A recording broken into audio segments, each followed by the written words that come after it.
తిరుమల పరకామణిలో బంగారం వెండి అపహరణకు యత్నించిన కేసు ఇప్పుడు సంచలనం సృష్టిస్తోంది.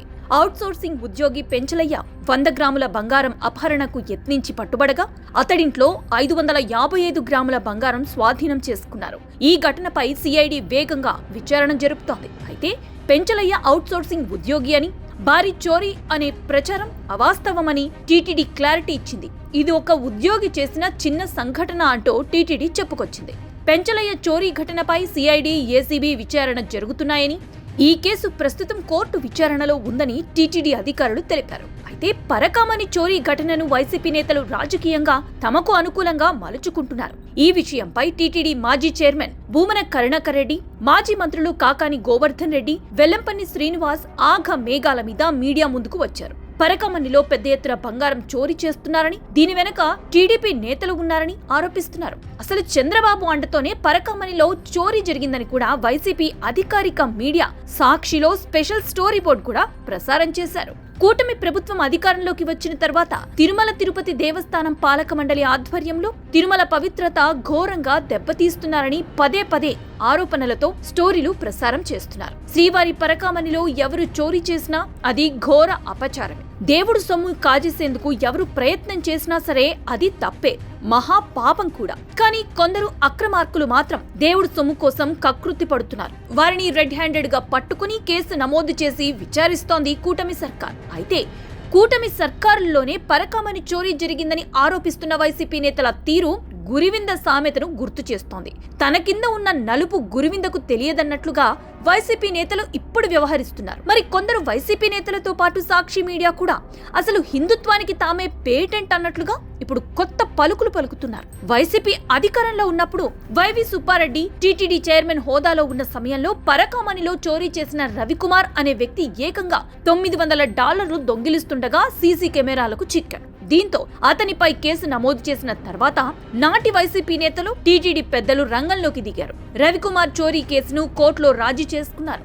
రవికుమార్ కి చెందిన 14 కోట్ల విలువైన ఆస్తులను టీటీడీకి విరాళంగా ఇచ్చేలా వీలునామా రాయించారు.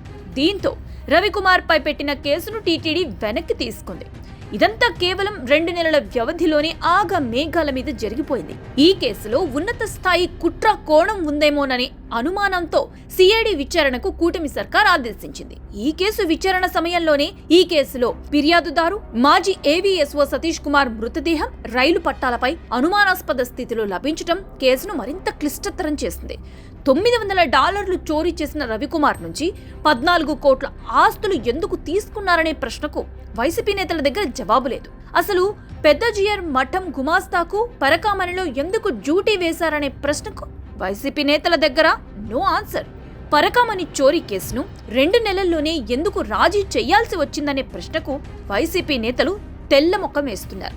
ఇప్పుడు పరకామణి చోరీ గురించి పెద్ద నీతి మాటలు చెప్తున్న మాజీ మంత్రి వెల్లంపల్లి, ఆయన హయాంలో ఆయన నియోజకవర్గంలోని ఇంద్రకీలాద్రిపై వెలసిన శ్రీ కనకదుర్గమ్మ ఆలయంలో వెండి సింహాల చోరీ కేసుతో పాటు అమ్మవారి భక్తులు సమర్పించిన చీరలను దొంగచాటుగా అమ్ముకున్న కేసు గురించి అడిగితే మాత్రం నో కామెంట్ అనేస్తున్నారు.